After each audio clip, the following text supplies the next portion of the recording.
Ready.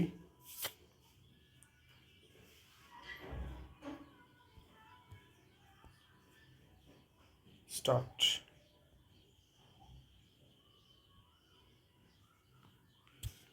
जब किसी विद्रोही संगठन का सामना खड़ी चट्टान से होता है तो उसके पास दो विकल्प होते हैं। या तो वह लड़ते हुए नीचे जा सकता है और अपने कुछ विरोधियों को चट्टान तक खींच ला सकता है, या उसे अपने उद्देश्यों की निरर्थकता समझ में आ सकती है और वह भले के लिए लड़ाई छोड़ सकता है।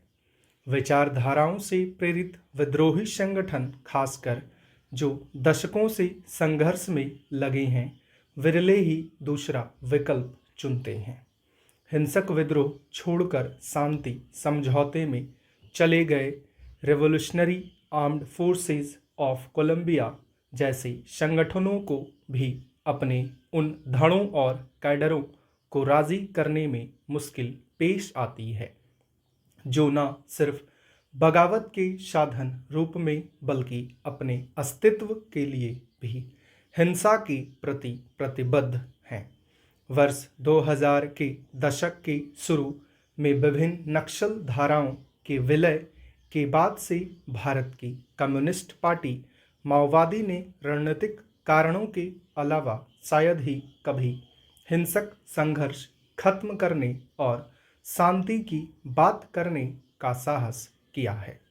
उसकी विचारधारा न सिर्फ अपने उद्देश्यों के लिए हिंसा की बात करती है, बल्कि उसके अस्तित्व में भी केंद्रीय भूमिका निभाती है। सोमवार को छत्तीसगढ़ के बीजापुर जिले में इम्प्रोवाइज्ड एक्सप्लोजिव डिवाइस विस्फोट में 8 सुरक्षा कर्मियों और एक नागरिक ड्राइवर की नृशंस हत्या इस बात की निशानी लग सकती है कि भाकपा माओवादी में ऐसे काम अंजाम देने की क्षमता बची हुई है और लिहाजा माओवादी एक खतरनाक ताकत हैं।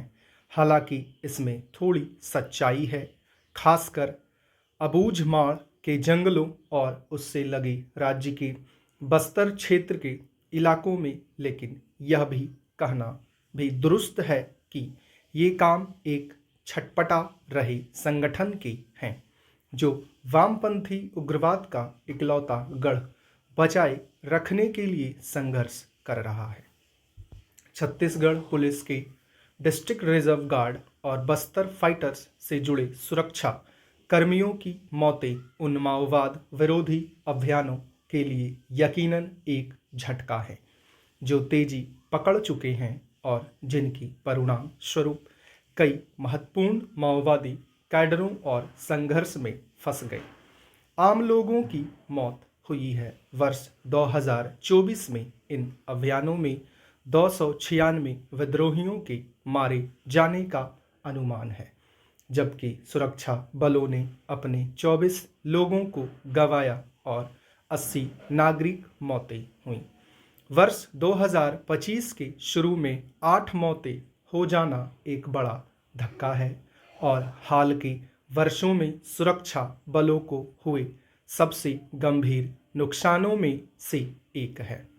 विस्फोटक का भारी इस्तेमाल और उसे छिपाकर लगाने का तरीका बताता है कि माओवादियों ने इस हमले की योजना काफ़ी पहले बनाई थी। इस तरह का आखिरी आईईडी धमाका अप्रैल 2023 में दंतेवाड़ा में हुआ था।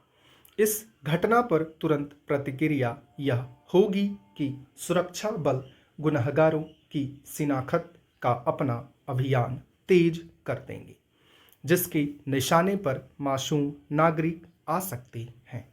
माओवादियों ने हिंसा छोड़ने से इनकार कर दिया है, जिसे देखते हुए सुरक्षा अभियान तेज करना अपरिहार्य है।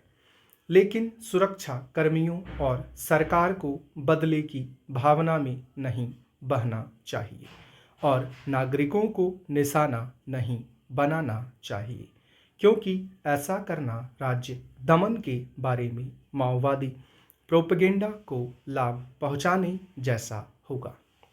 केंद्रीय गृह मंत्री के वादे के अनुरूप माओवादी आंदोलन के सैन्य साधनों से सफाई की बात चाहे जितनी लुभावनी लगे, अब भी समझदारी इसी में है कि एक संघर्ष विराम समझौते पर पहुंचने के लिए सिविल सोसाइटी के लोगों का इस्तेमाल किया जाए और इसके जरिए संघर्ष का अंत किया जाए। स्टॉप।